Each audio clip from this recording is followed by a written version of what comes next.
ఉద్యాన పంటల రైతులకు ప్రయోజనం చేకూర్చేలా రాష్ట్రంలో తొలిసారిగా అనంతపురంలో జాతీయ స్థాయి సదస్సు జరిగింది. ఉద్యాన పంటల సాగు చేసే రైతులకు నాణ్యమైన దిగుబడి సాధించడానికి సాంకేతిక తోడ్పాటు, పండించిన ఉత్పత్తిని మంచి ధరకు విక్రయించే మార్కెటింగ్ సౌకర్యం కల్పించేలా ఈ సదస్సు నిర్వహించారు. ఈ సదస్సుకు వచ్చిన కంపెనీల్లో తొలి ప్రాధాన్యతగా రాష్ట్రానికి చెందిన 7 సంస్థలతో ప్రభుత్వం ఎంఓయూ చేసుకుంది. ప్రభుత్వంపై ఎలాంటి ఆర్థిక భారం లేకుండా కేవలం రైతులకు ఆర్థిక ప్రయోజనం, కంపెనీలకు నాణ్యమైన ఉద్యాన పంటల ఉత్పత్తులు అందించేలా ఈ ఒప్పందం చేసుకున్నారు. అనంతపురంలో అనంత హార్టికల్చర్ కాన్క్లేవ్ 2025 పేరిట తొలిసారిగా జాతీయ స్థాయి సదస్సు నిర్వహించారు. జిల్లా వ్యాప్తంగా నాణ్యమైన పండ్లు, కూరగాయలు సాగు చేస్తున్న రైతులను సదస్సుకు ఆహ్వానించి వారి ఉత్పత్తులకు మంచి ధర ఇప్పించే ప్రముఖ సంస్థలను పిలిపించారు. కలెక్టర్ల సదస్సులో సీఎం చంద్రబాబు ఇచ్చిన ఆదేశాలతో జిల్లా కలెక్టర్ వినోద్ కుమార్ అనంత హార్టికల్చర్ కాన్క్లేవ్ నిర్వహించారు. దేశవ్యాప్తంగా రైతులకు వివిధ రకాల సేవలు అందిస్తున్న 104 కంపెనీల ప్రతినిధులు ఈ సదస్సుకు వచ్చారు. జిల్లాలో రైతుల నుంచి ఉద్యాన పంటల ఉత్పత్తులు కొనుగోలు చేయడానికి ప్రభుత్వం అన్ని విధాల సహకారం అందిస్తుందని ఆయా సంస్థల ప్రతినిధులకు చెప్పారు. సాగుకు అవసరమైన డ్రిప్, స్ప్రింక్లర్, యంత్ర పరికరాలు ప్రభుత్వం రాయితీతో ఇస్తుందని లఘుచిత్ర ప్రదర్శన ద్వారా చెప్పారు. 7 కంపెనీల ప్రతినిధులు తమ సంస్థల ద్వారా సేవలందించడానికి ప్రభుత్వంతో ఒప్పందం చేసుకున్నారు. ప్రభుత్వం అనుకూలంగా ఉన్నందున తాము రైతులతో కలిసి పనిచేయడానికి ఎంఓయూ చేసుకున్నట్లు ఆయా సంస్థల ప్రతినిధులు చెప్పారు. ఏపీ ఫుడ్ ప్రాసెసింగ్ సొసైటీ తరఫున సెకండరీ ప్రాసెసింగ్ యూనిట్స్ అంటే pulping unit, dehydration unit. Pulping unit అంటే మల్టిపుల్ ఫ్రూట్స్, మ్యాంగో, బనానా, గావా, చీకు, చిల్లీ పేస్ట్ ఇవన్నీ తయారు చేయాలి అన్న ఉద్దేశంతో ఈ యూనిట్ ఎస్టాబ్లిష్ చేసే ప్లాన్ చేస్తున్నాము. రైతులకి మేము ఈ కెపాసిటీ బిల్డింగ్ ప్రోగ్రామ్ చేయటమే కాకుండా వాళ్ళ ఉత్పత్తులు వాళ్ళ యొక్క పొలాల దగ్గరికి వెళ్ళేసి మేము ప్రొక్యూర్ చేస్తాము.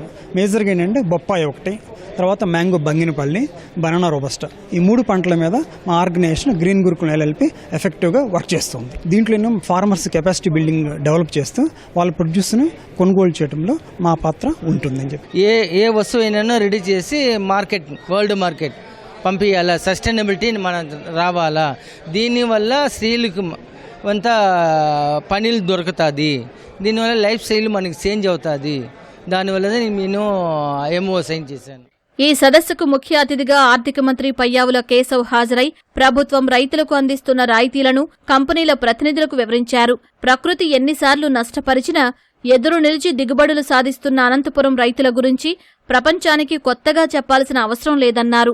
బ్రాండ్ అనేది ప్రతి వస్తువుకు అవసరమని, ఏపీకి బ్రాండ్ సీఎం చంద్రబాబు మాత్రమేనని అన్నారు.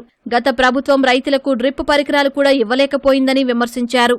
ఈ జిల్లాలో ప్రకృతి శాపాన్ని, కోపాన్ని తట్టుకుని నిలబడినటువంటి రైతున్నాడు అనేటువంటిది ఈ సందర్భంగా నేను గుర్తు చేయదలుచుకున్నా. రైతు కష్టాల్లో నిలబడి మేము మీ వెనకాల ఉన్నాము అని చెప్పేందుకే ఈరోజు ఈ కార్యక్రమాన్ని రూపొందించడం జరిగింది అనేటువంటిది చెప్తా ఉన్నాం. నమ్మకం అనేటువంటిది ఒకటి ఉంది కాబట్టి చంద్రబాబు నాయుడు గారి మీద బ్రాండ్ ఆంధ్రప్రదేశ్ అనేటువంటిది ఇవాళ ఎస్టాబ్లిష్ కాగలుగుతోంది. అట్లానే హార్టికల్చర్లో బ్రాండ్ అనంతపూర్ అనేటువంటిది ఎస్టాబ్లిష్ కావాలి. పక్కపక్కన 3 పొలాలు ఉన్నాయి. ఇది అనంతపూర్కు సంబంధించినటువంటి అరటిపండు, అనంతపూర్ మామిడికాయను అంటే కొనుగోలుదారుడు అనంతపూర్ పండు మీద చేసేటువంటి మార్కెటింగ్ ని క్రియేట్ చేయడమే ఈరోజు ప్రభుత్వం యొక్క లక్ష్యం. నీళ్లు ఇస్తే బంగారు పండిస్తారు ఈ జిల్లా రైతులు అనేటువంటిది మా అందరికీ తెలుసు కాబట్టి ఆ నీళ్లని తెచ్చేటువంటి దానికోసమే మళ్లీ ప్రయత్నం చేస్తా ఉన్నాం. 5 సంవత్సరాలలో గంప మన్ను కూడా హంద్రీనీవా కాలువలో తీయనటువంటి నాయకులు ఈరోజు మళ్లీ హంద్రీనీవా గురించి మాట్లాడుతూ ఉన్నారు.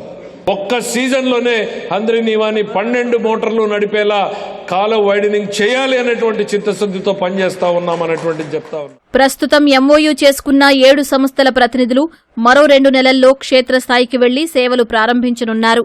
తొలుత అరటి నార నుంచి వస్త్రాలు తయారు చేసే పరిశ్రమ ఏర్పాటుకు శిక్షణ ప్రారంభం కానుందని అధికారులు తెలియజేశారు.